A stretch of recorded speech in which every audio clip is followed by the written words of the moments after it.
What's up? Yo. So, week 4 preview, Rob is going to be a little busy real quick. He's got to try and get an Xbox. Yes, guys. Sorry. Let me put this up. Answers by guess. Go for recap, bro. We'll go through it. Baltimore, Detroit game kind of was our worst one so far this season. I think a lot of it had to do with Hollywood's drops. I think if Hollywood would have caught at least 2 of those 3 egregious drops, they would have scored more points. Detroit probably would have threw the ball a little more, but it was Swift and Jamal. Hawkinson didn't have a good game. Cephas didn't have a good game. Tyson didn't have a good game. A lot of people got questions about Tyson, and I was ready to talk about him before we even get to him. People are going to ask questions about Khalif Raymond. Meh. I mean, if you must. No. Atlanta and the Giants. Barkley was not amazing, but the team was flat. Kenny was okay. Kenny should have been better, especially because Shep got hurt. Slayton got hurt. Pitts wasn't that good. We called Mike Davis. We didn't like him. Didn't like Patterson that much, but all right. Patterson, right? So there's a question about Patterson, so I won't talk about him too much, but I had a few things to say before I even realized there was a question, so we'll talk about him later.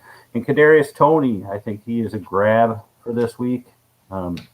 With Shep hurting, with Slayton hurting, Toney, I was texting Rob before the game. We picked him up in the ABG league. He was going to get more playing time anyway. He didn't do much, but like I said, Giants just looked flat. But Kadarius Toney, I think, is a definite. He needs to be on the waiver wire list for the week. New Orleans, New England. Callaway caught that random touchdown. I told you is one of. Jameis is throwing it around. If you got a better tight end to grab, you can cut him. But you know what's going to happen is he'll have a good game this week. But I would approve of a cut if there's a better option. Cincinnati, Pittsburgh. This one was a really good game for us. Mixon, Chase, Boyd, Harris, Claypool, Freiermuth scored a touchdown. We said that he would. And Juju didn't absorb all those catches like we didn't think he would. And Big Ben looks cooked. So if you are a Pittsburgh owner and it's Big Ben and no Deontay on the field, does not look good. Indy, Tennessee, Taylor, Pittman, Henry, Julio was okay. Pascal did not do good. And I'm sure people are going to ask questions about Westbrook, Ikine. Come on. No. I mean, even with A.J. Brown being out, I mean, if you must, he's probably not a terrible option. But at this point, no buys next week. If you want to grab him and hold on to him, sure. But I'm not. There's better options out there. And a couple I saw also are in the questions. Washington, Buffalo, Gibson, Logan did all right. Terry didn't do. Brown did nothing. Diami Brown was a guy I thought would do something. Did nothing. I don't know what's up with Heineke. Moss is greater than Singletary at this point, but it's a headache. But they do have a good matchup against Houston next week. So I think like early on a Tuesday, Moss and Singletary are both pretty good options going against Houston. And before anybody asks, I'll say it again, I want nothing to do with Emmanuel Sanders. You want to pick him up, go ahead and pick him up. I'm not buying into that. He's third at best on the team, Beasley being second. Gabe Davis is still there. Dawson Knox is catching touchdowns. I look at this as Washington was, they sort of just left Sanders alone to the best. And he did what he did, and it's fine. You want to pick him up, go for it. I'm not. And before I even get to that game, before you ask me a question about Deshaun Jackson, I feel the same exact way. Like, I'm not. You can go for it. I don't know. Maybe I don't like old men, even though I am one. Chargers, KC, Eckler, Williams, Allen. One of our other good calls of the week, CEH. Try telling people you don't want to drop this guy. You don't want to trade him. He's going to come through. Pretty much said it word for word. Said if he fumbles or if he messes up, Andy Reid's not going to take him out. He's going to stick with him. It's going to pay off. That's what happened. Kelsey and Hill did fine. Hardman was better than D-Rob, but I'm not going credit for him. And it's going to be a big question of the week, Josh Gordon, right? That's what people are going to ask about. You want to pick him up? Sure. You're not going to use him this week. You probably want to be able to use him next week. It's going to take him at least a couple weeks, I would think. And then we'll see what happens. It's not going to change too much. He's going to be another one out there. Hill and Kelsey are going to be main ones. They're going to run it with CEH. He'll get you some splash plays if he's anything like he was 5 years ago, because that was when he was good. He's still just a name that people are just holding on to this hope for. He had 4 good games 5 years ago, it seems like. And just everybody loves him. That's fine. I love him too, but I'm not going to go nuts, especially with a fab budget type thing. Arizona, Jacksonville, D-Hop, I was worried about him. Kirk, Moore did not have a good game. We thought that, the first couple of weeks were just sort of, that's the way it's going to be. So we hope that you didn't just say, oh my God, I got to put him in the lineup. We said that on Sunday. Call of the week, James Robinson. Told you. People were worried, but they stuck with the run. They started using him in the passing game, he excels at that. He did that last year. He caught a ton of balls. You just got to keep feeding him. Chark scored a touchdown. Told you he would. Marv looked fine. Kyler was And, AJ Green had his game, but it's going to be like what D-Hop isn't. AJ Green's going to have a down game. I'm old man. Sit down, old man. Didn't we talk about that last year? Sit down, old man. Chicago, Cleveland, Chubb, Hunt, OBJ, Fields was disgusting. Terrible game plan that ruined all the Bears players. And Dimitri, he could have had a touchdown the first drive, wide open. Baker overthrew him. That was our week 3 guesstimator. It almost came through in the same exact manner that Quintez Cephas. First drive could have been a touchdown. If Baker just didn't overthrow him, that was a touchdown. And Jeremy, shout out to you. He even wrote in our group chat for the ABG League, I think it was, or it might have been, I can't remember, maybe it was on a post on the page. He's like, he goes, your guesstimator could have had a touchdown if Baker didn't overthrow him. Like, yes, exactly. It was so close, man. And that would have just been ridiculous. So I'm sticking with him. The duality is strong. Jets, Denver, Davis, Sutton. This was a throwaway game. The Jets didn't show up, man. Yeah, you can't do anything. And this is kind of like week 1 when it was the Packers and the Saints. And I was just like, you can't really judge these teams when a team does nothing, because that hurts the offense of the other team because they don't have to do anything. Gordon did better than Javonte that game. Javonte had the one fumble, but it was a blowout. Tim Patrick, I liked Hamler better, but Hamler out. Tim Patrick's a grab. You got to grab him at this point. He's the number 2. Gesicki had a good game. Miami, Las Vegas. Fuller did not. Told you, I'm not buying into Fuller. Gaskin was much better than Ahmed. Ahmed didn't even do anything. And before you ask me a question about Peyton Barber, I wrote the words, barf. I don't want. Dude, he got so many touches, man. Listen, right? Before I don't know if anybody even asked. This game from Peyton Barber, if you've played fantasy football for at least, I would say, I don't know how many years he's in the league, but I'm going to estimate 6 to 8 years, at least 6, I would think. You know who Peyton Barber is, right? From the Bucks, you know who he is. He was a free agent. They scooped him up. Has he ever had a game anywhere close to this? Even when he was the main guy, is this probably the best game he's ever going to have in his whole career? I would say yes. And because of that, I mean, are you ever going to get that again? I don't think so. I think Miami was, it was just prime for the picking for him. If you want to go out and get Peyton Barber, you're going to be disappointed, I think, no matter what happens. Seattle, Minnesota, DK came through. Carson, he got hurt. Carson got hurt at the end of the game.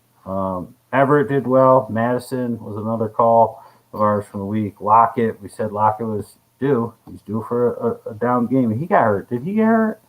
Lockett? Yep. Yeah. Jefferson was fine. Thielen was fine. And I didn't really like Osborne too much going into the game. I said that his week 2 touchdown and performance was a little fluky. I like Osborne as a player, but I said that this week I was like, we're probably not putting him in our lineup just yet. Let's wait for the bye weeks. Tampa Bay and the Rams, couple rules the world. Tyler Johnson, filled in for Antonio. No Gronk TD. Funk did nothing. That was a bad call. Djax. Was the Djax a little bit of revenge? Played for the Bucs for a little while. Van Jefferson is doing better than Robert Woods. So it's a little concerning, but, you're not dropping Woods. Green Bay, San Francisco. Green Bay won with the extra guys. Yeah, Devontae Adams had a ridiculous game. But it started off with a pass to Allen Lazard and a pass to MVS. And that's how they opened it up. And that's how they got Adams going the rest of the game. And then just Favre. A-Rod turned it on. Tanyan had a down. Yeah, Tanyan had a down game. We didn't like him going. Kittle, Debo had a down game. Ayuk showed up. So there you go. And here's a key thing that I got to point out. I liked Sermon. So this is a negative. I got in the negatives. Okay stats, but he did not look good at all. When Elijah Mitchell comes back, I think Elijah Mitchell is the number one. This was Sermon's chance to steal the number one, and I don't think that he looked the part at all. And maybe this is why. I know that it's because he didn't play special teams that they scratched him week one, but this is why maybe he fell down the depth chart a little bit. Maybe he was a little overinflated when they went for the draft and all the hype. Because he did not look good. Green Bay's rush defense has never been really that good. The Niners typically kill him. So if Eli Mitchell was dropped last week, he's somebody who I'd be picking up a stashing, because a week ago, I told everybody, get Sermon. He's going to be the starter. He's going to steal a job. But now I got to see him in a spot where he could have done some things, and he just did not look good. So I'm thinking that Eli Mitchell is a good grab for you to hold on to, because I think he could just jump right back into this number one, even though I think he fits better as a 3-down back with Mostert, like I said in the preseason, but he's gone. I think Mitchell will take it. And A.J. Dillon, we can kind of cut him. He's not getting enough burn. He's not playing Jamal Williams' role. You were going to say something?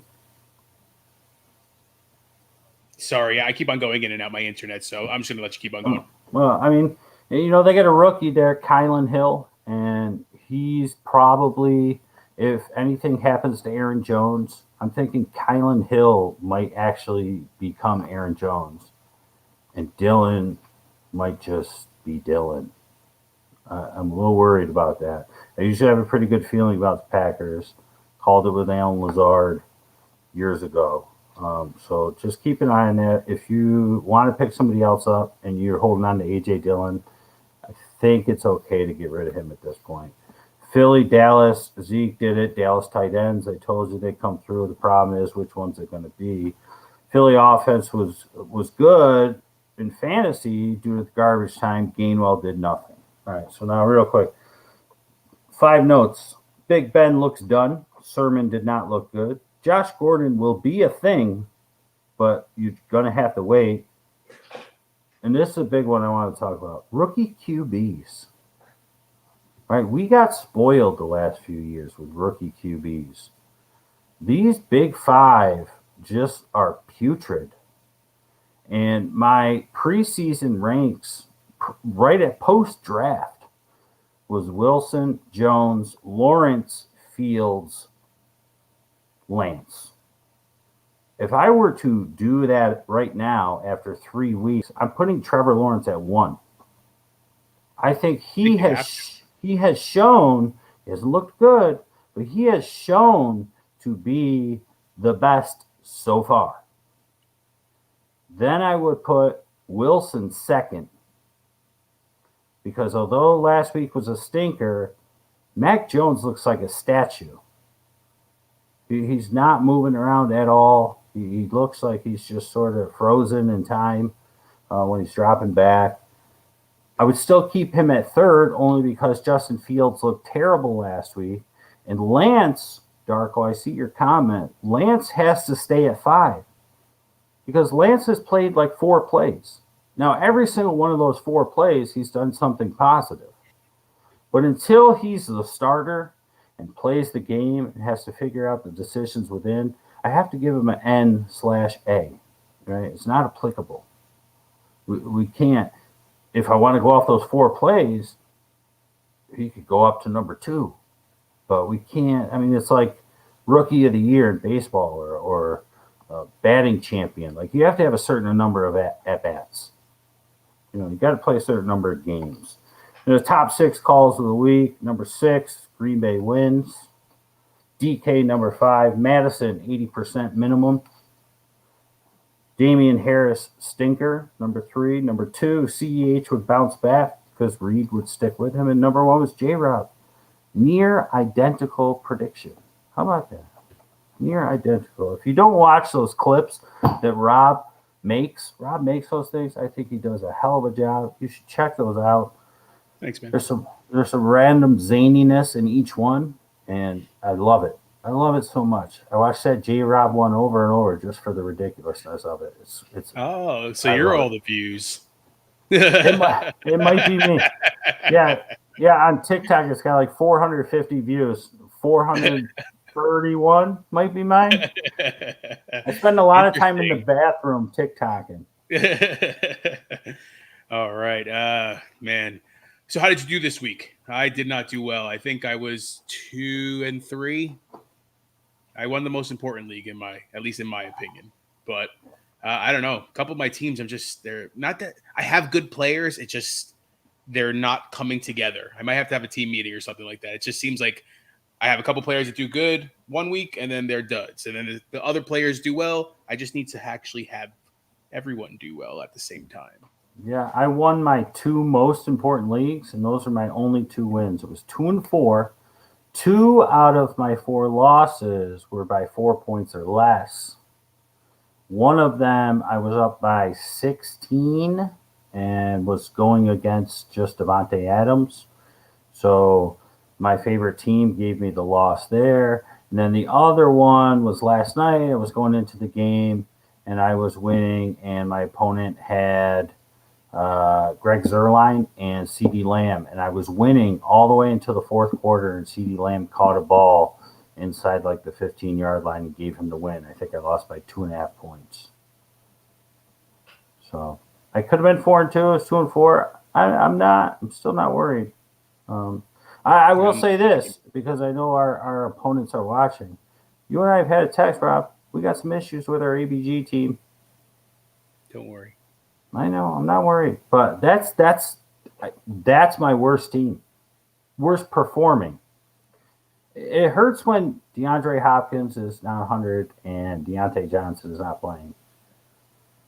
That's our targets right there. I mean, if you think about it, these guys average the most targets pretty much in the league, it seems like. So, but don't worry, guys. Don't worry. ABG, we're coming back. Yeah, Wanza, you're texting me. He's pissed off about not playing Javonte Williams and Chase Edmonds and all this other stuff. But Wanzer beat you, huh? He sure did. He used some reverse psychology. What did he call the guys? Call it the Larry reverse. The Larry reverse. So he pulled that out on a nice Sunday afternoon. I'm outside doing the lawn stuff, trying to watch the game at the same time. And I'm like, what is he even talking about? I don't even know what's going on yet. Boys and girls, if you are losing in fantasy, all you have to do is text your opponent, congrats. And you will win. It's the Larry reverse. That's a secret of the pros, guys. Just want to let you know that. So. All right. We kind of over a couple waivers, but I think I'm going to jump into questions. Yeah. We got a bunch. Yes, reverse psychology, man. Definitely you needed the win. Don't worry. I'm not concerned at all. My team just needs a pep talk. I think in order for the Bears to get it together, they need to rely on Monty a bit more in the passing game. Robinson also isn't cutting it, and you can't always rely on Mooney. So seeing as though the Lions are up next, a good week for Monty and Kmet. Well, Jeremy, it was rookie quarterback, first start, terrible game plan by the coach. I mean, and you're playing a really tough defense in the Browns. And they just had a terrible game plan. They basically went with the Andy Dalton game plan with Justin Fields in there. And anytime they wanted to utilize his mobility, all they did was a RPO. Like they never had any design sneaks, design draws, bootlegs. It was if we might have Justin Fields run, it's going to be RPO. So I'm going to slow it down and fake a handoff, and then I'm going to have him run.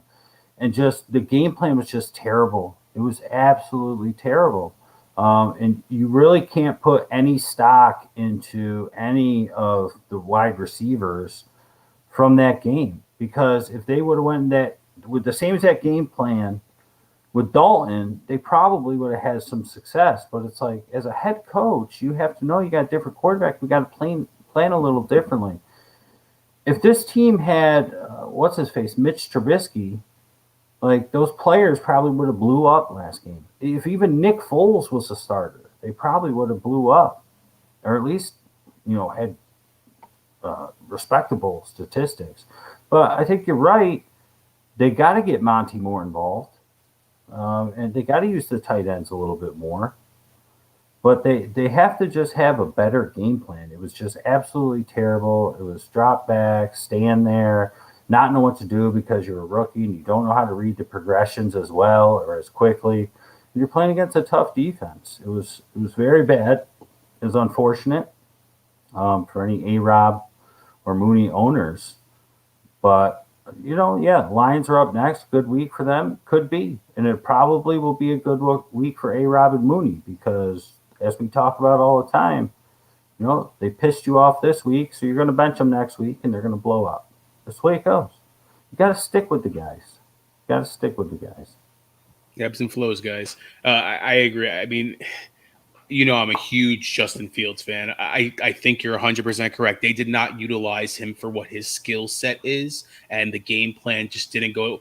You could see they were just trying so hard to figure out, how do we utilize this kid? It's almost like he hasn't been on the team. Right. Like and then for the coach to actually come out and be like, anybody could be the starter now. What kind of confidence are you putting in that kid too? Especially if Dalton's hurt. Right. It could be Nick Foles. It could be him. It could be Dalton. It's like, come on, man. Right. You're going to ruin the kid before he even starts.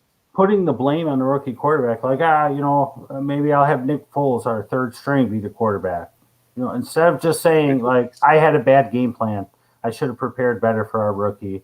I should have protected more. I should have done what Jeremy said and relied on Monty. Yeah. And Damian Williams. Man.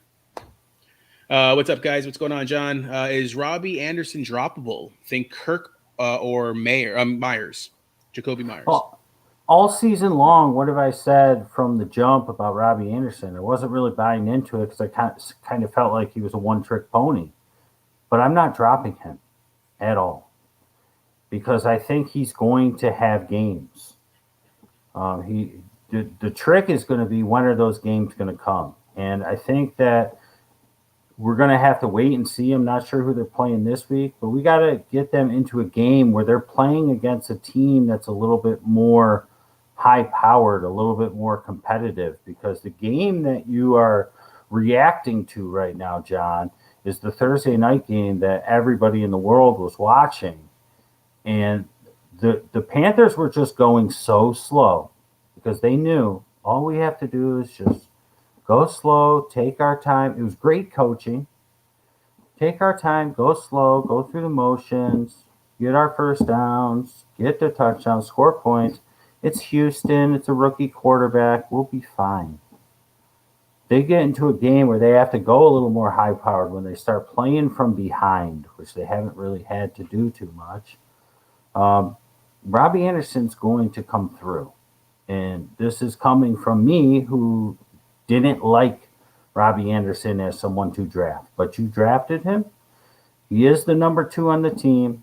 He will be needed at some point. He just hasn't been needed thus far. Who are they playing this week? While you look that up, I'll talk about Kirk. I love Kirk, but the problem is you got AJ Green there, and it showed last week. And once D-Hop is healthy, he's there. And Rondale Moore is going to have his random blow-up games as well. They spread the ball around a ton, Kyler does. Plus Kyler runs, plus Connor runs, plus Edmonds runs. Love Kirk, but I think I would stick with Robbie Anderson. And Myers, I feel like you're reacting to his big game last week. Yeah, he's the best wide receiver on the Patriots, but I actually think, and anybody can correct me if I'm wrong, I feel like Aguilar was targeted more. He just didn't catch any of the balls that went his way. I feel like, am I correct? He had like 11 targets, but he Yeah, had I like wanted three catches. something like that. The Panthers play the Cowboys, and I'll look that up now. Yeah, so there you go, right there. All right, they're playing the Cowboys, high-powered offense. I'll say it right now on a Tuesday night before the Sunday show. Robbie Anderson has a game this week because they're going to have to utilize the deep ball because that Cowboys defense, I think, is for real. I think Micah Parsons made all the difference. I think the defensive coordinator that came in is doing an amazing job. And I think that they're going to have to utilize the deep ball with Robbie Anderson. So this week, Tuesday night, I'm going to call it. Robbie Anderson goes off this week. All right. Jacoby Myers, 14 targets, 9 receptions, but Aguilar did have 8 targets with only 2 receptions. Oh, 8 with 2. So, yeah. So, I mean, still 6 opportunities there that could have been a bigger game, which, again, that changes the way the offense, quick little dump off plays and so on and so forth that Jacoby Myers was getting. So, I mean, obviously, hindsight, it's 2020, like you say, right? Yeah, I mean, Myers is a wide receiver 1 for his team, but that's arguable. So he's a 1A to a 1B with Aguilar, but they want to run the ball. They got the 2 tight ends. Mac Jones is still learning the offense. Sam Darnold's doing his thing. Robbie Anderson hasn't been needed yet. He's going to be needed this week. You hold on to him. You play him this week if you got space.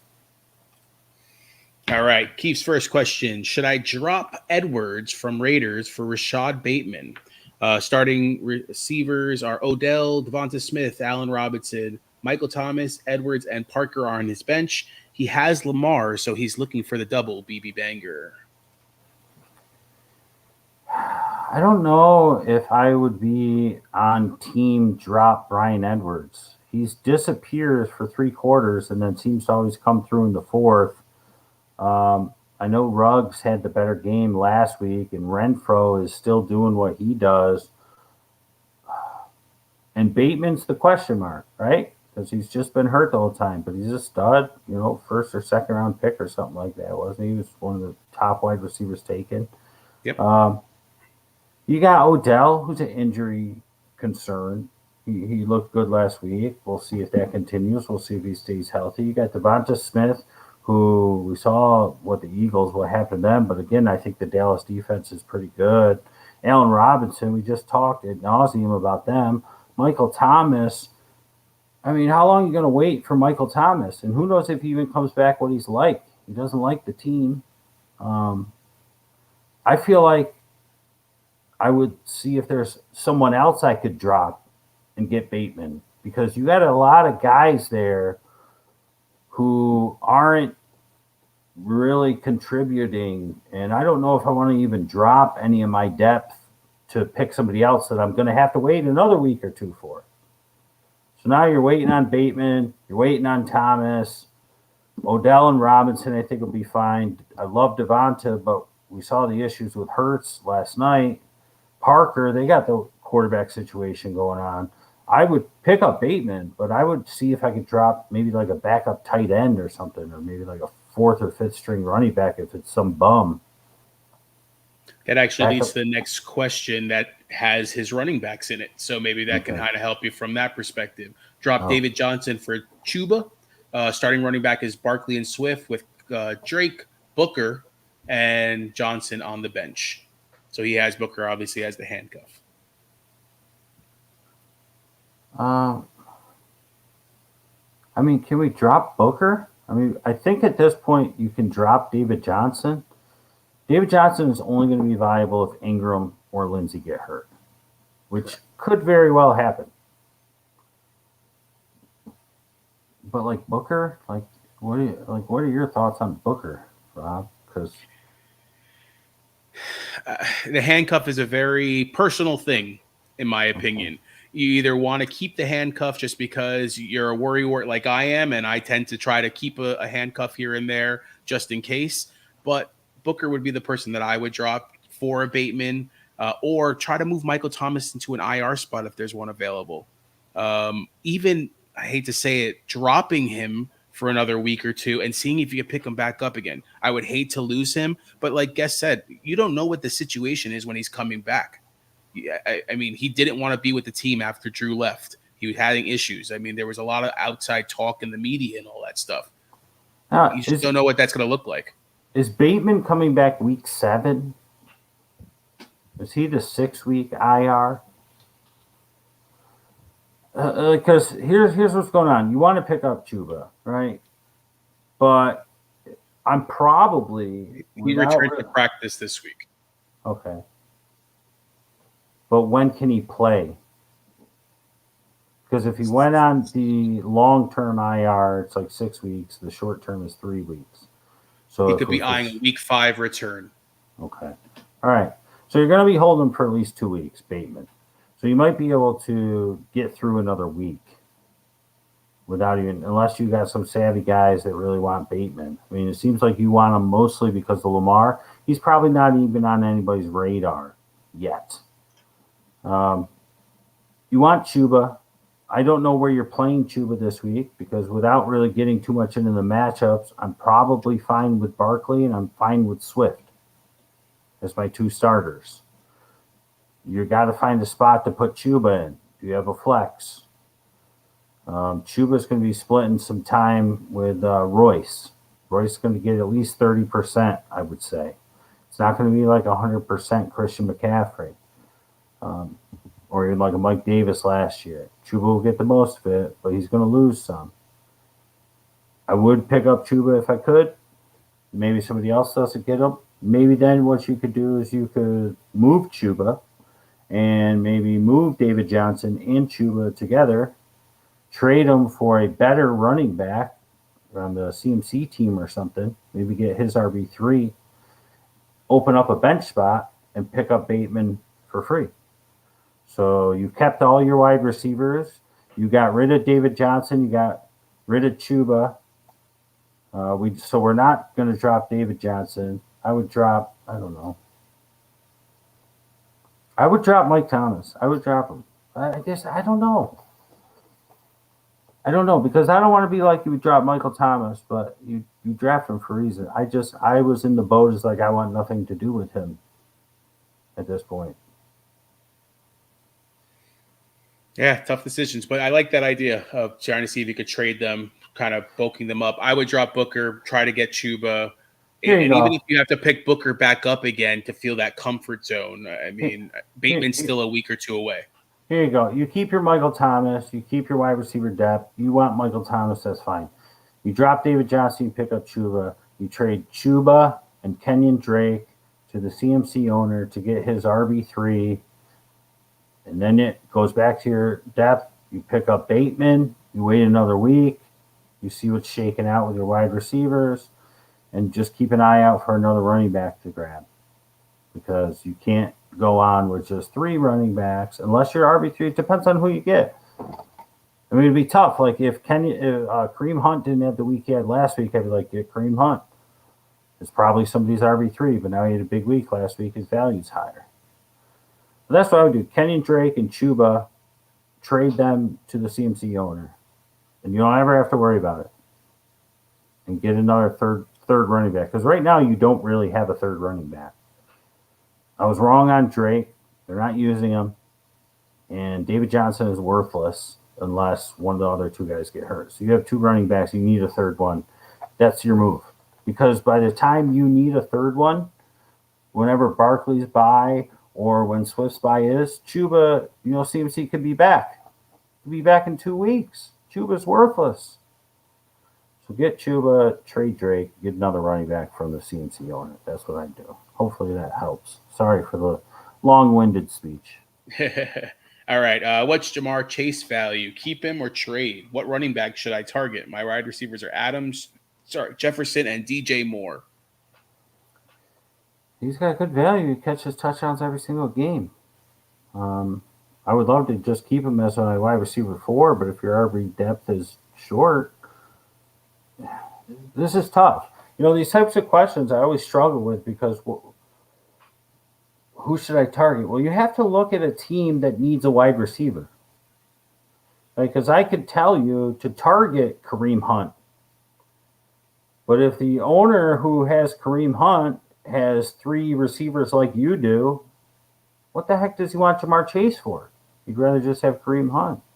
I could be like, trade Jamar Chase and get Chase Edmonds. I'm going bottom of the barrel. Well, what if the Chase Edmonds owner doesn't need him because he has 3 really good wide receivers? So you got to scope the teams out, Josh, in your league. This is for everybody. This is what I do when I'm looking to make a trade. I don't know about you, Rob. I'm like, all right, I got this guy. I could get rid of him. Let me check out these teams. Like, oh, I could trade A.J. Dillon because I'm about to drop him. Let me see Aaron Jones' team. Let me see who he needs. Maybe I could give him A.J. Dillon and semi number 4 or 5 wide receiver. Maybe I could steal his 3rd wide receiver type of thing.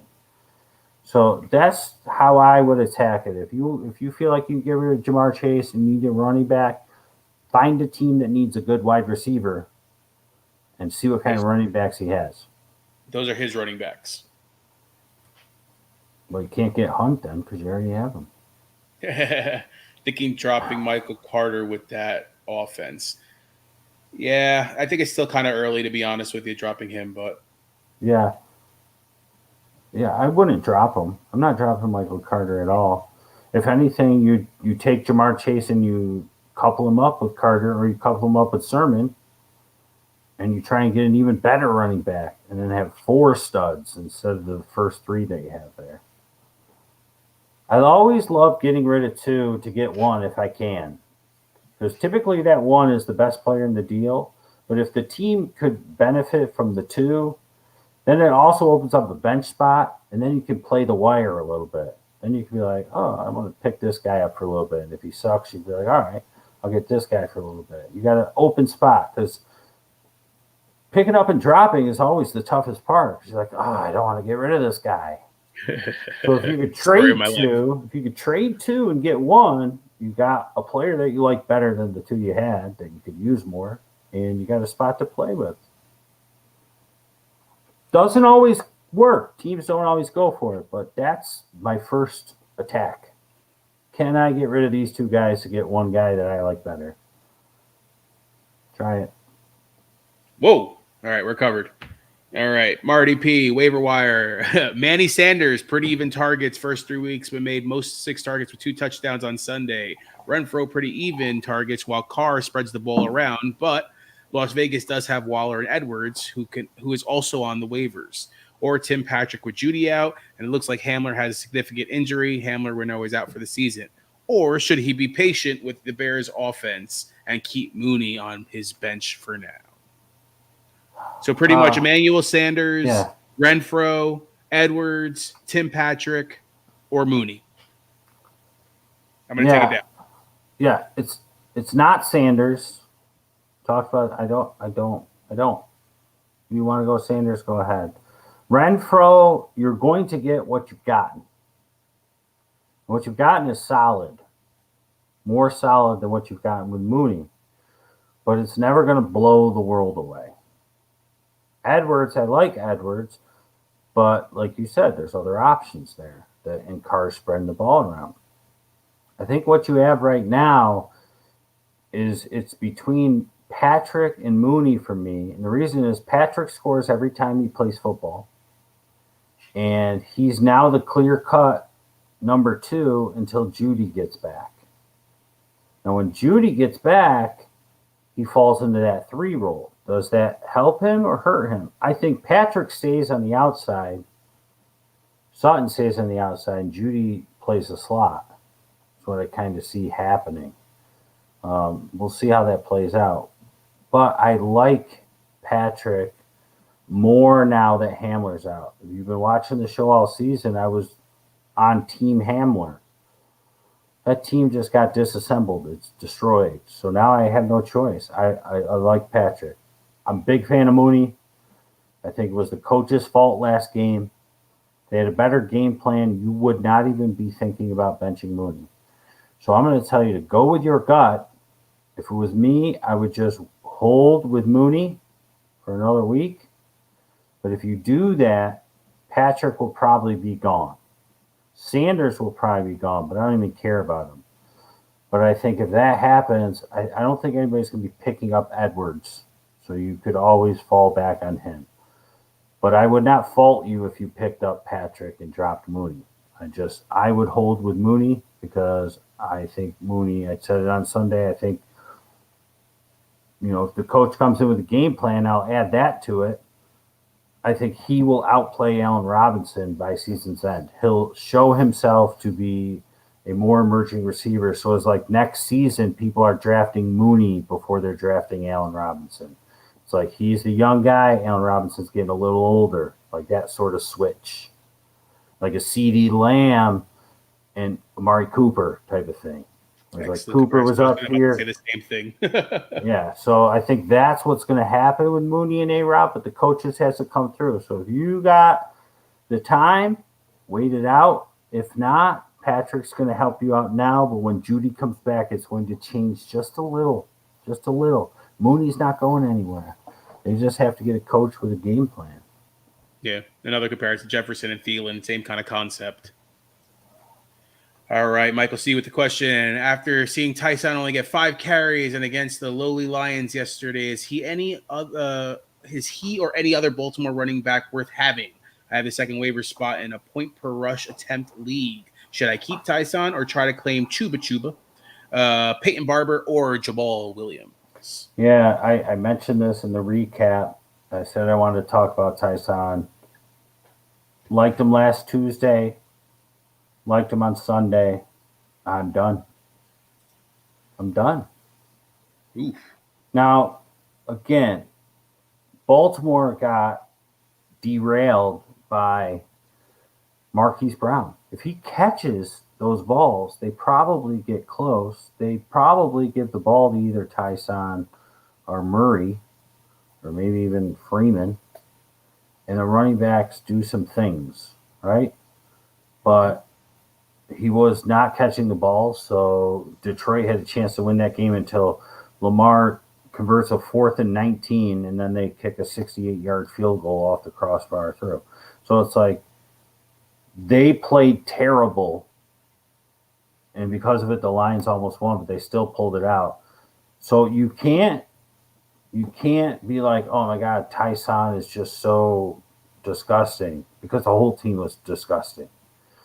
But I'm done with Tyson if I can drop him and get somebody else. Now, Chuba is obviously the number one because we are envisioning CMC-like production.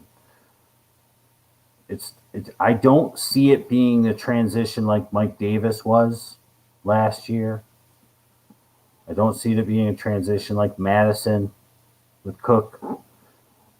But Chuba is going to be valuable, but for how long? Jamal Williams is going to have season long. So I'm fine dropping Tyson and putting in my first waiver claim for Chuba. But if you don't get Chuba, you got to put in a second claim underneath at the same time. Tyson dropped Jamal. I don't want anything to do with Peyton Barber. I'm sorry. I've seen him play for far too long. That was the best game of his career. It will never be duplicated. So if you're chasing that stat line, get it out of your head. Jamal Williams will catch a ton of balls. He's getting 50-50 burn for a team that's going to be playing behind most of the time. I'm fine with dropping Tyson for either one of those. But again, if I'm picking up Chuba anywhere this week, I'm trying to sell him to the CMC owner for somebody who I can use in week 16. Unless you think CMC is going to get hurt again, which he could. We saw it last year. He came back, got hurt right away again. He was out for a couple games. So Chuba 1, Jamal 2. I'm fine with it. Drop Tyson. All right, Alan K. Kind of similar question. Best 2 waiver ads: Hubbard, Kirk, Tim Patrick, or Peyton Barber? We just said it. Chuba and Patrick. Boomski. All right, Rudy with a question. So what are we doing with Cordell Patterson? What's his value? Well, in the recap, I sort of brought up how I wanted to talk about Patterson.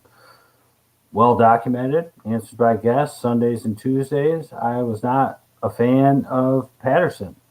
I thought week 1 was a fluke. Thought week 2 was a coincidence. And guess what? Week 3 is a trend. And now I'm on board. I'm on board with Patterson, and there's a couple reasons. The duality is there, and he's more explosive and decisive than Mike Davis is in his dreams. And that's the exact thing that the Atlanta Falcons need. Now, the Falcons should not have won that game. The Giants gave it away. They could have intercepted in the end zone, ended it. Dude dropped the ball. Very next play, score a touchdown, tie it. Then Daniel Jones fumbles the ball. They have to punt. They kick the field goal. So, like, a lot of Patterson's stats should have never really came to fruition because the Giants should have blown them out. It just seemed like they were like, oh, we'll score some points and we'll just hang out for a little while, drink some water, wave at the girls. Hey. And, like, then once Atlanta took the lead, they were like, oh, I guess we should get back to work. It's like the guys on the work site just sort of standing around collecting $30 an hour. But I'm on board with Patterson now. You have Mr. Cordarelli. You have made me a believer, and the most reason is because you can use him at two different positions. Like I said, after week 1, I thought it was a fluke. Week 2, I just thought it was a coincidence. But it's a trend. They're using him. They need a third weapon. It is him. So yes, get him. All right, Jeremy with the question. All systems go for James Robinson from here on out. Your boy J-Rob. It should be. They finally figured out, hey, if we just run the ball more than 3 times, and if we run the ball 3 times as much with Robinson, and if we throw passes to Robinson, we'll be all right. They were all right. That game had the most exciting play of the year for me. I saw that live. I swear. I saw that live. That was amazing. The field goal return. And the camera view that they had of it was just like, oh, man, that was so good. That was great. That was that one time when Cordell actually ran it back from the Bears with that side view angle that was like over the top on him eventually. It was that same concept, but it was coming the opposite way. Was that last year, right? Last year, yeah. Yeah, so it should be. You got to play the matchups. I liked the matchup last week. And I figured after 2 weeks of not using him correctly, they had to. And I liked the matchup. And it worked out. And we'll see. We'll see when the matchups come on Sunday when we take a peek. Yeah, they're the Thursday night game against the Bengals, but we'll get into that in a little bit after these. Oh, questions. Yeah. Antonio with the question, Broncos versus Baltimore or Browns at Minnesota, or should I be looking for another option? I'm going to go first if you don't mind. Go ahead. I'm going to go Broncos. And I'm going to give 2 reasons why. This is the game in which I think will be a game of running. I don't think there's going to be a lot of passing in this game. And I think they're going to try to prove points. They're going to try to hold the ball. I think it's in is it in Mile High? Yeah, it's in Mile High. So you got to think that the way that the Broncos have been playing, this is going to be their hardest test by far. And they're going to do everything in their power to hold the ball. And they're going to eat as much clock as possible, which means that the Broncos aren't going to be on the field a lot, especially that's going to hopefully keep their defense, prepped, healthy, not being on the field by so much. Compared to the other game, Minnesota has a pretty decent offense, man. They've actually, the first 3 games, they could have won each game. I mean, the Browns have played well, but I really think Minnesota's offense is better than what people are thinking compared to Baltimore. They showed a lot last week against the Lions, in which I think the Broncos are going to try to control the game. I would look for another option. Okay. I would see if I could pick up the Colts. The Colts are on the road going to Miami. The Colts know Jacoby Brissett very well. And the Colts have been an underachieving defense thus far. And Miami, although they got a bunch of playmakers, is Jacoby Brissett, who the Colts know, his tendencies. And Miami's just, I mean, I know that they went to overtime with the Raiders. I feel like the Raiders have gotten so lucky. They're like the luckiest 3-0 team. They're almost like last year's Steelers at this point. Um, but I would go with the Colts. The Colts have sort of underwhelmed so far, and they lost last week. And you got to imagine they're going to be a little amped up for this one going down to South Florida. And they're probably on the waiver wire. I've seen them on the waiver wire in most of my leagues. So if they're available, I would go with them. And if they're not, then I would follow Rob's advice and get the Broncos because I would almost guarantee the Bills are not available. The Bills are going to be the number one defense of the league. I think they're at home against Houston. Correct. So, all right.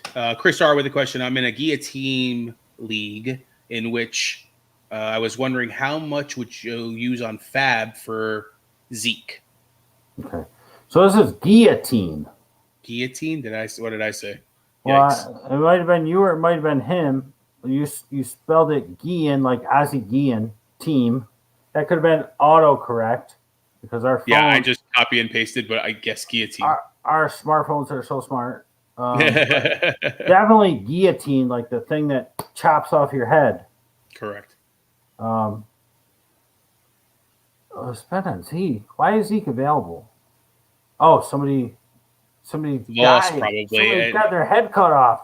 Yeah, so Zeke's probably available. Oh boy.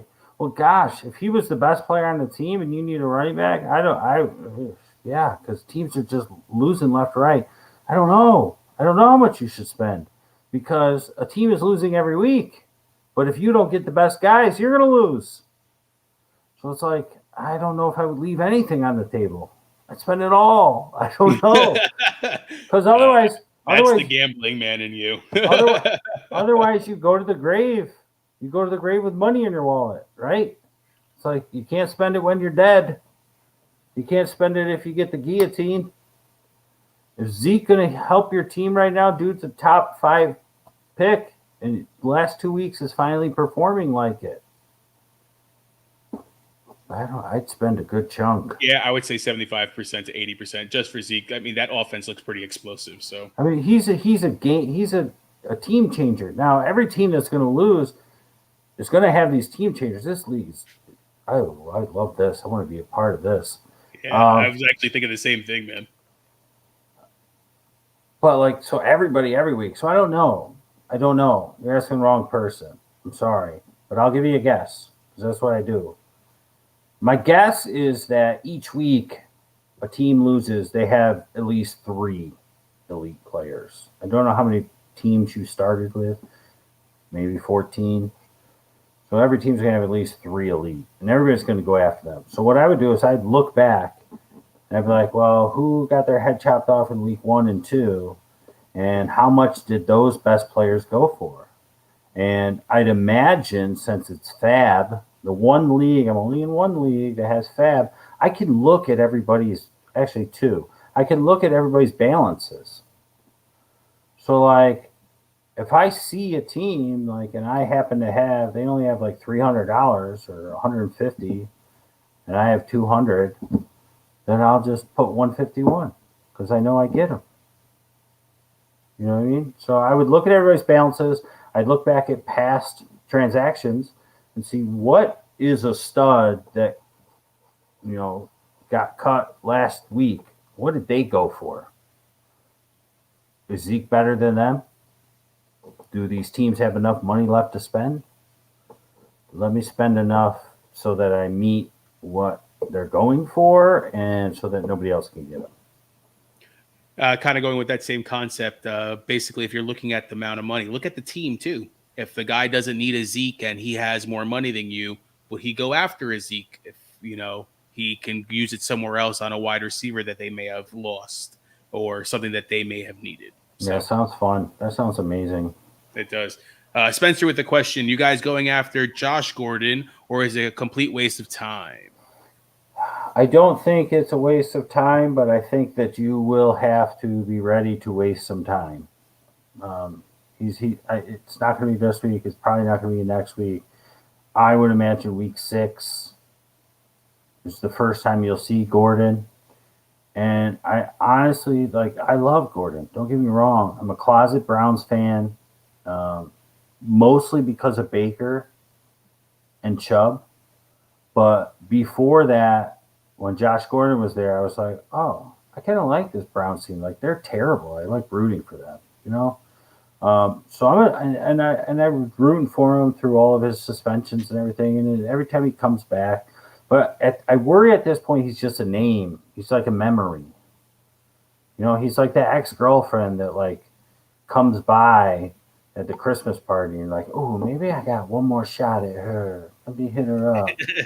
You know, and it's like, and then you hang out and it's like, man, that, that's not a good Now I know idea. why I left. Yeah, yeah, that's not a good idea. So it worries me that it's like an idea, like the aura, the history, the legend of Josh Gordon, because he had a couple good games here or there with New England, not so much, maybe a little with Seattle, but it's always like, but maybe it always got cut short too by suspension. So maybe now the NFL, they realize it's ridiculous that the world, pretty much the United States, anyways, is legalizing his problem. Um, Maybe he doesn't get suspended again, and maybe he shows up. There's just a bunch of weapons on his team, but I think he's worth grabbing. You have to be ready to waste time with him on your bench because you're not going to be using him for at least 2 more weeks. All right, Spencer with another one. Is this bad? Acquire Scary Terry and Thielen for Ridley, Pollard, and CEH. What if I want to offer Ridley and Pollard for Lamb and Swift? Should I throw CEH in as well? You really don't like CEH, man. Yeah, I don't understand. I've been telling you for weeks. Last week, before week 2, heading into this week, told you CEH was going to be just fine. He had a good game last week. I like getting Scary Terry. I'm fine with a 2 for 2. If you want to do Ridley and Pollard for Lamb and Swift, I would do. I would. Oh, you're giving up Lamb and Swift, right? Are you offering? He's No, offering Ridley and Pollard. I would take Lamb and Swift for Ridley and Pollard. Yes, I would. Yep. All right. I would. Darko, Trey Lance is the real deal. That's what you guys had said before. Mm-hmm. I thought you had me, Rob. No, dude, fantasy football. Once that layer reverse comes in, it's any systems go. DK helped me win in one league and helped me lose in another. That sucks. John asking, is J Rob back? You already mentioned it. You think he is? Congratulations in advance on winning the APG Super Bowl. He's trying to La reverse really early. Nice. So back to Kamara and CEH as starters. Do I go Edmonds or Javonta in the flex or MVS or Rager? Edmonds is going against the Rams. Javonta is going against the Raiders. Yes. Oh, No, Ravens. Ravens, correct. MVS is going against the Steelers, and Rager is going against the. They don't play football. Against the Chiefs. Yeah, MVS got injured a little bit, so we'll have to see what happens there. This is a Sunday question, Wanzer, so we'll talk about this on Sunday. I honestly don't like any of the matchups. Rager's going to probably have the most volume, but the Eagles got to fix their offense. They're going to be playing from behind. Chiefs have lost 2 in a row, right? Or two out of the 3, regardless, 2 in a row. They're going to put up points. The Eagles are going to have to throw. Right now, I'm leaning Rager just because Edmonds and Javonte are both splitting 50-50 pretty much. And MVS is a little banged up. So I'm going Rager now, but we could talk about it on Sunday. All right, Darko, gross underutilization of Miles Sanders by the Eagles. Yeah, man, hell of efficient on 5 touches. I needed 8 points from him, and I got 7.5. Just one. Damn, that sucks, man. They had 3 rushes, right? 3 running back rushes. The Eagles. Yeah. That's a little ridiculous. It was just terrible. Nagby was like a kid on Chris Day, eager to play his new toy. LL fail. Yeah, but he didn't even know how to play with it. He was like a caveman on Christmas Day, like that opens up like I don't know, a Nintendo Switch or something, and starts banging it on his head, and like, oh, oh, oh. It's just like, my yeah, he my he he he had his new toy, but he had no idea what to. He never even turned it on. He's just sitting there my. staring at it. That's funny. I'm sorry. Ravens trying to force Murray and Freeman. Yes. That too. That too. Cole Beasley, trust him weekly as a flex. Higgins and Shepard are hurt for me at the moment. I got Cephas and Rager on the bench. Sutton and Lockett are my starters. Yeah, it's pretty safe. Do it, especially if you're a PPR half point. I mean, I would probably go Rager this week because I don't think the Bills are going to have to throw too much. I think that this game is going to be even more lopsided against Houston, and I want to play as much volume as I can, and that's Rager. All right. But it's Tuesday, so that could change. I guess John was watching. He said nice to his answering his question. Kendrick Bourne had a better game. Yeah, Kendrick Bourne actually wasn't that bad, man. Yeah. That's actually a name that I would be putting on my watch list. I actually have a couple tight ends that I want to talk about too after we get through these. Go for it. Number 2 priority this week. Who do I take? I'm still nervous with Gesicki and Everett as my tight ends. My wide receiver 2 is also always skeptical. Pittman, Boyd, Hollywood, and Shepard. Well, Boyd, I heard this on the radio, and it's pretty good. Boyd is the poor man's Cooper Kupp. And, like, I love Boyd heading into the season. I thought he would catch 100 balls. I mean, maybe T. Higgins being out is going to be all he needs to keep getting the targets. Higgins didn't practice today either. Yeah, so I like them all. Hollywood would have killed it last week if he would have caught 2 out of those 3 balls. Those were the worst 3 drops. I watched all of those live. You don't even have to go back and watch those tapes. And Shepard being hurt. I would not be nervous with Gesicki and Everett. I think, Rob, you nailed it on Sunday. Brissett liking his tight ends. Especially in the fourth quarter, man. Yeah. He was going to him consistently during those drives to try to tie the game up. And that's when Gesicki seems to show up, is in the fourth quarter. It always seems like it's been that way for a couple of years now. I think he had a point and a half going into like the middle of the third or something like that. Yeah. And he got like 11 targets or 11 catches or something ridiculous. Yeah, man. I'm fine with your tight ends. Just keep them. Listen, tight end is a wasteland. If you don't have Travis Kelce, like even Kittle and Waller are going to have their eggs. Hawkinson had an egg. If you don't have Kelce, you don't have much. You just got to ride it out. The tight end is not going to kill your team, and unless the rest of your team is good, Kelce's not going to win it for you. So if you have a good team and you have Kelce, you're probably sitting in the top of your standings.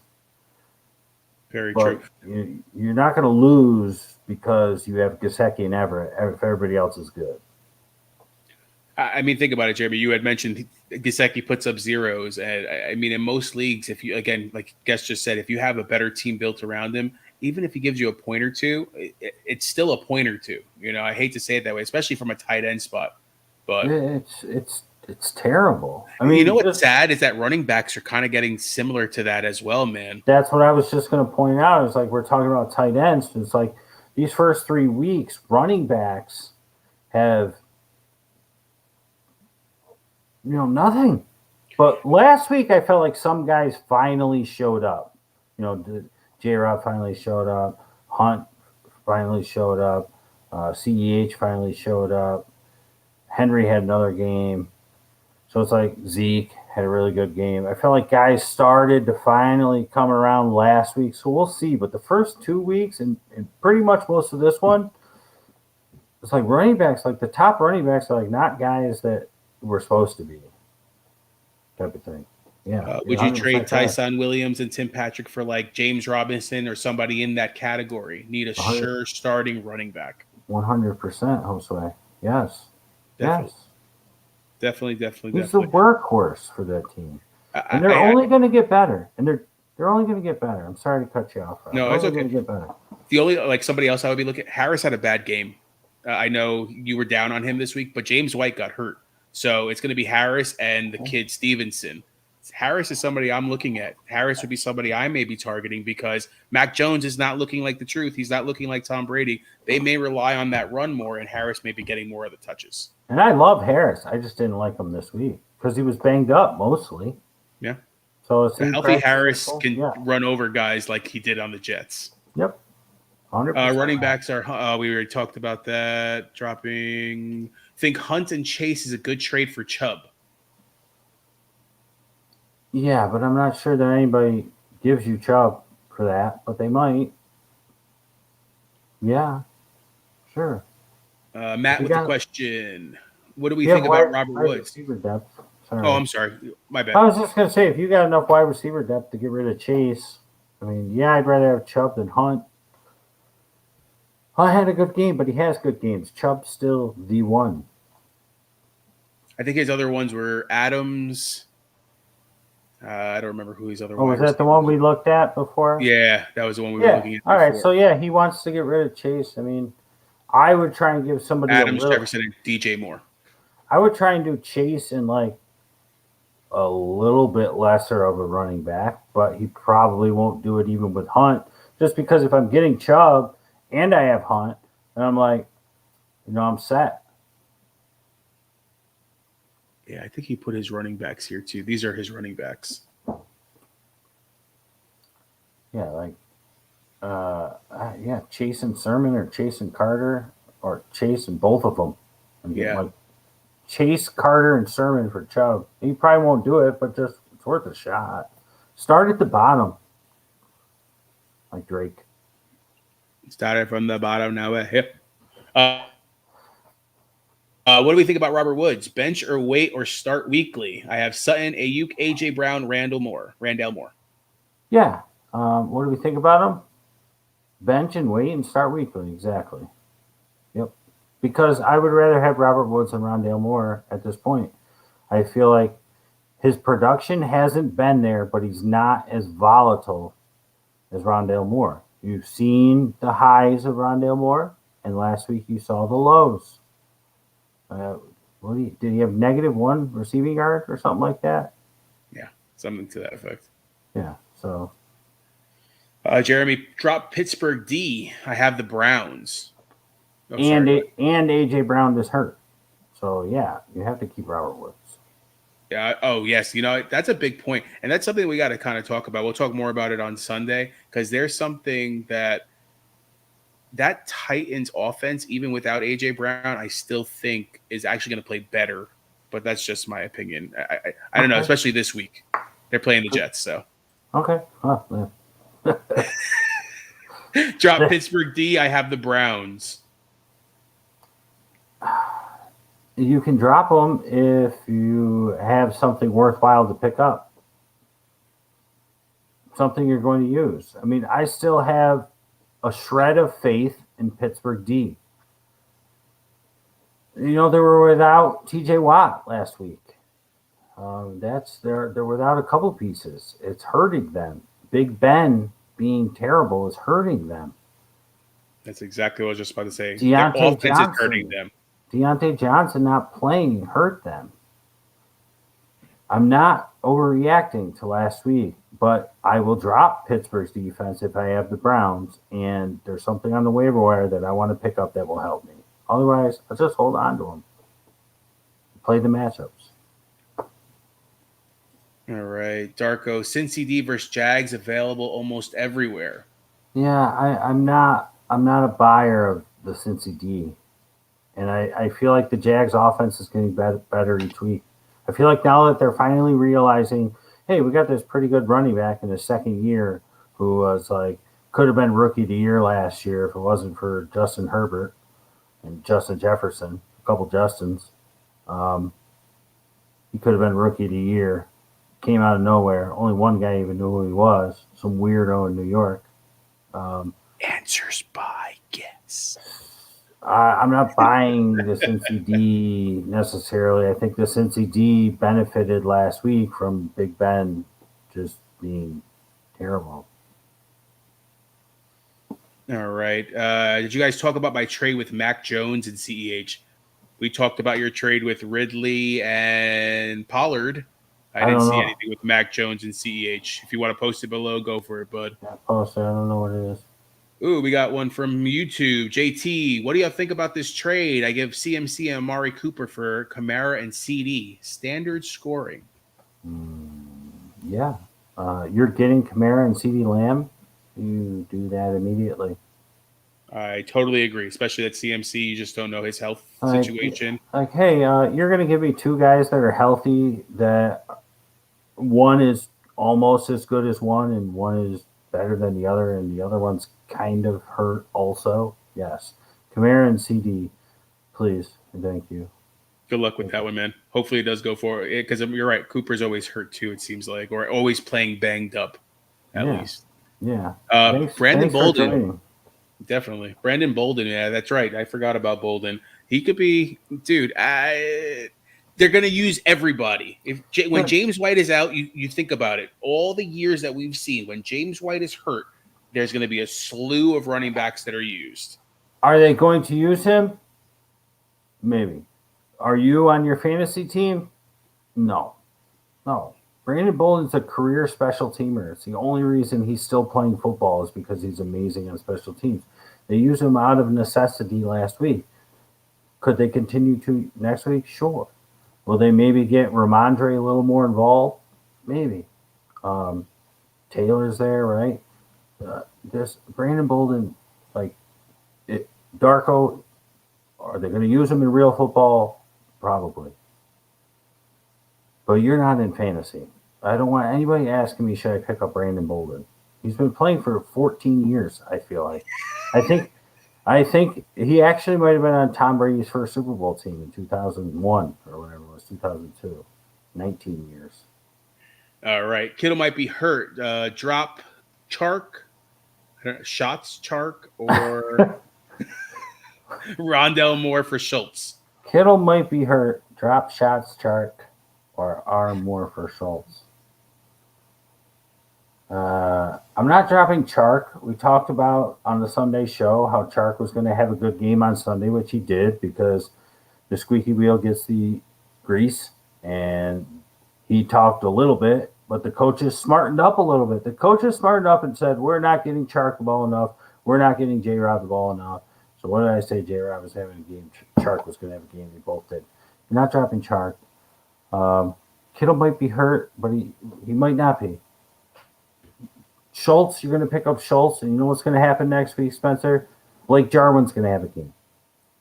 It's you're.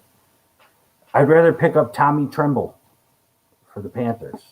I'd rather pick up Dan Arnold and just wait and use him when he starts for the Jags. I don't want one of the Dallas tight ends because it could be either one at this point. And it's been that way with those two for a couple of years. So, no, you're not dropping Chark. And Rondale Moore, I told you, he's as volatile as they get. But you're not going to drop him for a tight end who could be the exact thing that, like, Jeremy's worried about. What if I only get 0 or 1 points on my tight end? That could be Schultz. That could be Schultz next week because Jarwin could score. I'm not dropping one of those guys for Schultz, but Schultz was one of the guys actually I was going to talk about, one of the tight ends to look at. He's actually in the top, 6, I think, through the first 3 weeks in yards, touchdowns. Big game yesterday. Targets, so on and so forth. You froze on me. Yeah. Oh, he had a great game, man. Don't get me wrong. But it's something to pay attention to. I'm not dropping one of those two guys for him, but if you're in a tight end pinch, especially when bye weeks are coming up, Schultz could be utilized because he has been seeing that 4 to 5 target range just because the Cowboys are throwing so much. Right. And you're 100% correct because with tight end, to speak to sort of everybody, not just Spencer and Jeremy, and we've said this from the jump this season especially, that's all you can hope for. 4 to 5. If you get 4 to 5 targets, you get 2 or 3 catches for 30 yards. That's good for a tight end because if you don't have Kelsey, you don't have much. Any single one of them can give you a goose egg, whether it's Waller or Gesicki, Max Williams, Everett. Whether it's Waller or Chris Herndon, it really doesn't matter because any of them can drop a goose egg. You just need somebody who's serviceable to get you a few points a week. Could it be Schultz? Yes. If your wide receivers are stacked, Spencer,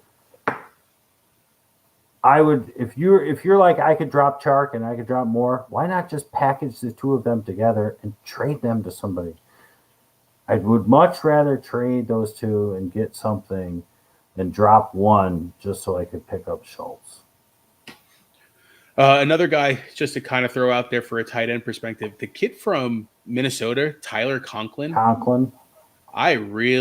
Dude, he's averaging like 4 or 5 targets a game. He had a really good game this past week, but the fact that the targets are going his way is something that I'm paying attention. If Cook's out for a long period of time, they're going to be throwing the ball. Don't get me wrong. Madison had a great game. Madison's not going to sustain that. They were going against Seattle. Seattle's defense is not good. Sorry. Yeah. Well, it was supposed to be Irv Smith. It was supposed to be Big Irv. Yeah. So Conklin's reaping the benefit. He's filling right in for sure. Guess you mentioned Van Jefferson. Rams play Cards and Seahawks the next 2 weeks. Rams toss it to more than the Broncos. Better than Tim Patrick in the long run. In the long run, as the season gets going, when Jerry Jeudy gets back, yeah, sure. But right now, I think it's Tim Patrick because he's the number 2, and there's only 2. There's 3 plus Deshaun Jackson for the Rams now. I don't think Deshaun Jackson is anything that you want to go after, but he's there to soak up balls. Pardon the whatever. Pardon my French. He's there to soak up balls, all right? That's what he does. He soaks them. That's what she said. But, you got the football nerd, Cooper Kupp, the best in the game this year, and Bobby Woods is going to come back, and he's going to have his games, but Van Jefferson is doing his thing like we thought he would, wide receiver 3 for the team. Long run, that could be more valuable because Tim Patrick, even though all he does is score touchdowns, he's like Chris Carter, right? Every single game, it's all he does, gets a touchdown. Jerry Jeudy's going to come back, and Tim Patrick becomes a 3. The next few weeks, I think Tim Patrick's a better one. But you mentioned the 2 matchups, Marty, so go with your gut. I'm fine with either one. I would pick up Tim Patrick. I was Team Hamler, but I can't be on Team Hamler anymore. There's no such thing. Agreed. Tim Patrick right now. Van Jefferson, with that offense is explosive. If Bobby Woods keeps on trending down, Van Jefferson is what I'm looking at. Pittsburgh D or Bucks D this week? Yeah. I was just looking. Bucks are playing the Patriots. Yeah, and Pittsburgh's playing the Packers. Well, I would go with the Bucks against the rookie quarterback. And this is like super revenge game, 2K21. It's like, Brady and Gronk going against the Patriots. I know they're not playing defense, but their offense is going to be looking to do something. It'll be interesting to see. Nobody knows Tom Brady as good as Bill Belichick. And the Patriots, he's no slouch. But with a rookie quarterback there, coming off a loss, kind of getting a little embarrassed. People are doubting the Bucks now. I'm of the crew that never really thought the Bucks were as good as most people thought the Bucks were. I feel like they kind of got lucky in 2 playoff games last year. Got hot towards the end. But I'm going to go with the Bucks because Green Bay's offense is rolling. And Pittsburgh, Ben Roethlisberger stinks. I pointed out that if you get to Tom Brady, he's a different quarterback. Once they gave him pressure, there was a couple drives that he didn't get any pressure on him. But once you saw, they had to quadruple team Aaron Donald. If Ramsey gets to him, he destroys him on that sack. I mean, it was that close. Yeah. I just think he's a totally different quarterback, and I really think Belichick's going to try to do that again this week. For sure. This relates, I guess, to the question of dropping Pittsburgh D to pick up the Colts defense or play the Browns, he was saying. Yeah, do it. Because I think you should use the Colts this week. I think the Colts are a great defense. I think they're the perfect streamer this week. mostly because they're sitting on most waiver wires because they've underwhelmed. But they're playing against a quarterback that they know. Like you just keep talking about. Mac Jones, CEH, Pollard. I get Taysom Hill, Allen Robinson, and Swift. He also said strongly consider CEH and Mac Jones for Hill and CEH. I mean, what do you want Taysom Hill for? What did he do? He played 5 snaps and got like 8 yards. Is that what, He got the touchdown. I don't know. I don't think he has duality though. I think it's just a no? QB. You're not getting enough out of him. Not like you're getting anything out of Mac Jones, but he's only going to get better. Taysom's only going to be better if Jameis gets hurt. I don't know why you want to get rid of CEH so bad. I like Allen Robinson still. It was a bad game last week. I like Swift. I feel like Swift is going to catch 80 passes this year. He said it was offered to him. Yeah. I'd get something other than Taysom Hill. I don't want anything to do with him. I can't use him. There's no reason for you to use Taysom Hill as a quarterback unless Jameis is hurt. If you guys are just trying to match it up, I would try to replace Taysom Hill with a wide receiver 4 maybe, or something that can upgrade you from that perspective. It looks like you're kind of just going position for position almost in a way. Or another running back. You're giving away 2 running backs to get 1. Oh, I'm sorry, there was this one. And I don't know if Swift is going to give you more value season long than CEH. I feel like CEH is just getting started a little bit. All right. Yeah. We've gone about an hour and 20 minutes already. Let's get into the Thursday night game here.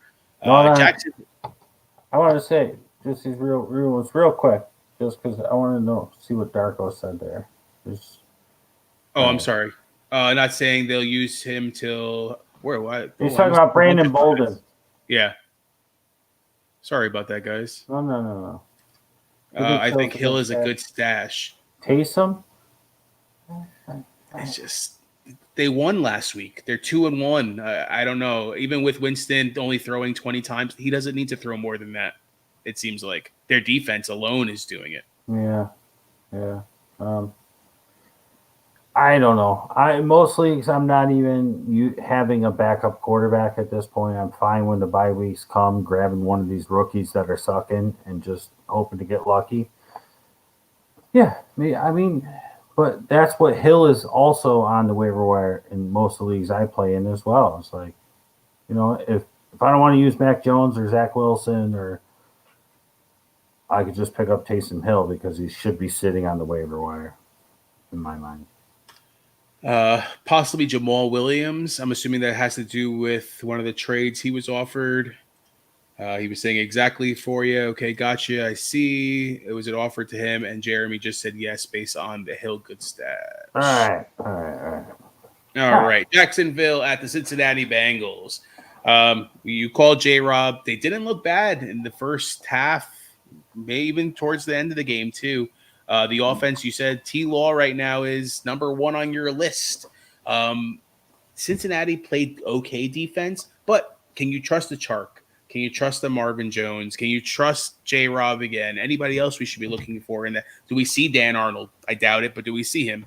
On the flip side, Jamar Chase is something that everybody now is going to be playing, it seems like, on an every week basis. Going against this Jacksonville team whose defense isn't good, can you see another touchdown out of him, especially if Higgins is out? You're high on Boyd. Mixon looks great, man. Anybody else that – I mean, are those the 4 guys that you're starting? Burrow, Chase, Boyd, and Mixon? Anybody else that we could think of? Yeah. Last week, we were talking about on the Tuesday show, talking about the Thursday game, going into it. Figured it would be a little more low scoring, and it was with Houston and Carolina. I think that we're right back into the high scoring. I think Jacksonville's offense clicked to a degree last week. You mentioned at the top of this game's intro that I mentioned earlier that Trevor Lawrence at the top of my list. He's at the top of my current QB production list, but he was number 3 in case anybody's just joining us, he was number 3 after the draft. I figured he would be the 3rd best, but he's the one that's played the best. He's made some throws that I've said, all right, I get it. I see. Like he had one last week. He had one week 2, the very first touchdown week 2 I talked about on the show. It was beautiful. And he had a good one last week as well. They finally realized that, hey, this DJ Chark is actually pretty good. We got to get him involved. They finally realized, hey, our running back is pretty good. We got to get him involved. And I'm not buying this Bengals defense as being much better than the best defense they've had over the past 5 or 6 years. Darko just chimed in and says Bengals win 31-6. I would not be surprised if I don't even know what the line is. I'm going to guess the line here. I'm going to say that the line is going to be 6, 5.5 or 6. I'm guessing. And I think that there's going to be a 4-point game. And I wouldn't put a Jacksonville win out of the question by any means. Somebody, I know Darko knows the line. 7.5. Okay. What did I say? 5.5 or 6? 7.5 is too much. You take Jacksonville. But the Jacksonville offense is woken up. Their defense, they did a couple okay things last week. They just got rid of C.J. Henderson. I feel like he was a cancer in the locker room.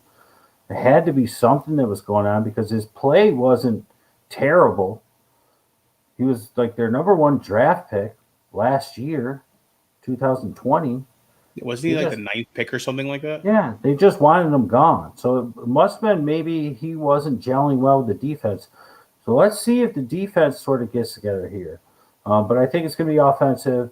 I want to play Chark. I want to play J-Rob in this one. I'm not scared of this Bengals defense. As I was saying before Darko wrote that, I'm not thinking this Bengals defense is any better than their best defense has over the past 5 seasons, which isn't very good. They looked okay last week, but Big Ben was a big reason for that. And I think that Trevor Lawrence, another game, shorter week, that doesn't matter. He's going to take the little bit of momentum they had, as you mentioned, second half, sort of got it going. They realized I can check down to J-Rob. He can catch the ball. He can run the ball. They're going to utilize him, and so should you. And as far as the Bengals go, Mixon's been one of the best running backs so far this year, one of the most consistent. Boyd, he's baby Cooper Kupp. I think he's going to get a ton of receptions in this one. Jacksonville defense, I do think that they play a little bit better. Without Henderson, I feel like he might have been a little bit of a cancer. Their defense wasn't really that good to begin with, but they pick it up just a little bit. But I like Boyd. I play Chase. I play Mixon. I play the names.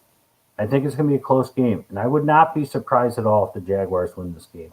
So we'll see when we come in on Sunday morning and do our Sunday show. I think it's a 4-point game, and it could go either way. I think you take the Jaguars if you're a betting person. Nobody is taking the Jaguars. Nobody. I bet if you look at Vegas betting percentage, probably 85% minimum are on the Bengals after the Bengals beat the Steelers last week. People, they love recency bias. This is why Vegas has the most beautiful hotels in the world. Because people look at last week and they go, oh, the Bengals are just so good. I want to eat them on toast with jelly and jam. But you can't go off of that. It's a whole new thing. If the Bengals would have lost to the Steelers the way people thought the Bengals were going to lose to the Steelers, they'd probably be a 3-point favorite. Right? Nobody thought that the Bengals were going to beat down the Steelers like that. The line said so. And if the Steelers would have beaten them, this line would be 3 points. But people have recency bias. They think the Bengals are better than they are. The Jaguars are going to surprise here. So don't shy away from your Charks and your Robinsons. And if you have to play a Chenault for whatever reason, and Marvin Jones, you can't forget about him because we talked about it on Sunday, he's a safe play at this point. He's their leading receiver. Week 9, I have Wilson on a bye. Saints play Atlanta. I'm hoping at that point Winston is done. That's for Hill. Yeah, you can hope in one hand, poop in the other, right? I mean, it could happen. It's not a bad idea. Yeah. Just not for me. If Winston keeps on winning, or if that team keeps on winning, he's going to stay the starting quarterback, I think. They've already made that decision in the beginning of the year to kind of continue with what they have. Yeah, the whole thing with Taysom Hill last year was the tight end situation, right? And Drew Brees was hurt. Drew Brees was old and broken. Winston's not that. He's not that. So I don't know. All right, Darko said we spent $200 million in free agency, all on D. Yeah, I mean, he's a Bengals fan. Now it all makes sense. Josh, pick 3 to play: Adams, Jefferson, Chase, and DJ Moore. Vikings are playing the Browns. We know that. Adams, you already know, are playing the Steelers. Chase is obviously the game we just talked about. And Cowboys. Panthers are playing the Cowboys. Cowboys are home. Yeah, that's tough. And you kind of got to know this because of the Thursday game. I don't know. I'm tempted to go Adams, Jefferson, and Moore just because I feel like, Chase is going to score a touchdown. That's all he does. And I feel like it's going to be high scoring. But there's no way that I'm benching Adams. I don't think I can bench. I think Jefferson would be the easiest one to bench for Chase because I think DJ Moore versus Dallas, that's going to be a high-scoring game. But I don't feel too comfortable benching Jefferson for Chase. But that would be my only option. Rob?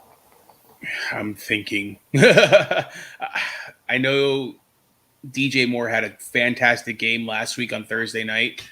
I'm probably going to go Adams, Jefferson, and Chase.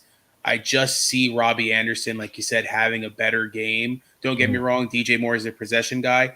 The run game is going to tell the tale for the Panthers. This is now a week that, don't get me wrong, Carolina looked good last week. They played the Texans, though. They're playing against the Cowboys defense that looks way better than we ever thought they would. I mean, I'm going probably Adams, Jefferson, and Chase just because I'm a little weary on DJ Moore and how that offense is going to look. It's a lot on Sam Darnold, and I've seen a lot on Sam Darnold before being a Jets fan, and that's what makes me nervous. Yeah. Could I be completely wrong? I'm hoping because I really hope that Darnold has success. Yeah, I'm fine with that as well because I do love Robbie Anderson this week. I mentioned it in the beginning of the show. And I think since there's not going to be Higgins, I feel like Chase is a fine play. The problem with Chase is I still feel like he's catching just a couple balls and they just happen to be touchdowns, at least early on. And I feel like Joe Mixon, and maybe they mix in a little extra Chris Evans in this game, could sort of. And what's up with P. Ryan, Darko? You're a Bengals fan. Is he hurt? Like I have not seen much of P. Ryan doing much of anything. I'm only really seeing Evans every once in a while, very sparingly. But I feel like they could go into this game looking to just run it because Jacksonville is a relatively simple team to run against. Jamar Chase had 2 touchdowns on 4 catches for 65 yards. Like 5 targets altogether. That's what I'm saying. That's why I was leaning DJ Moore more because of the targets he's likely going to get. And that's with T. Higgins out for this last week. You got to think we only had 5 targets, and where I think Boyd ended up with 12. Yeah, well, Boyd is that's why I said he's going to catch 100 balls this year. That was my preseason call for Boyd, but it's just Josh says, I have Adams, Moore, and Jefferson, and now Moore gets the targets, but Chase gets the touchdowns. Exactly. I would say if it's a PPR league, which I'm assuming it is, then Moore may make sense because you're going to get more value, no pun intended, on the amount of targets share that he gets in the games. Yeah. Yep. P. Ryan is healthy, just gets a touch here and there, nothing special. Yeah, well, he is nothing special, so makes sense. Chase is kind of like John Brown and Kirk, big player bust. Yes and no. Yeah. I can see what you're saying. They'd like to go to him deep. It's always kind of a tricky little play. He's either going over the middle or it's a pick play kind of thing. I'd say he's more like Kirk than John Brown. John Brown is more like Rondale Moore. Yeah, that's a good point. Rondale Moore is going to be the biggest, which is like Tyler Lockett. John Brown, Tyler Lockett, Rondale Moore. Same tree, basically. Yeah, it was funny. The boys yesterday were watching the Eagles-Cowboys game with me for the first quarter, and they're looking at it like, why are the receivers on the Eagles all so short? I was like, what do you mean? He's like, the biggest one is the offensive line, and then everybody's really, really short. He's like, aren't you supposed to be tall and be a wide receiver? I was like, not nowadays, I guess not. But if you think about it, Rager's not that big. Devonta Smith's not that big. Quez Watkins isn't that big. I mean, they got rid of all their big guys. They got rid of Fulgham. They got rid of Alshon. All those guys, yeah. It was pretty funny. For something for them to notice, though, I'm just like, all right, at least you guys are paying attention to those kind of things. All right, guess what we got? Nothing. I think Thursday is going to be a good game. Better than last week. Last week was fine, but I think this one's going to be good. And go with your gut, Josh. I'm fine with either one. If it's full point PPR, I'm going more for sure. But we'll see. Yeah, we'll see if Cincinnati outscores Indy D. Well, they're not my Indy D. They're my streamer defense of the week.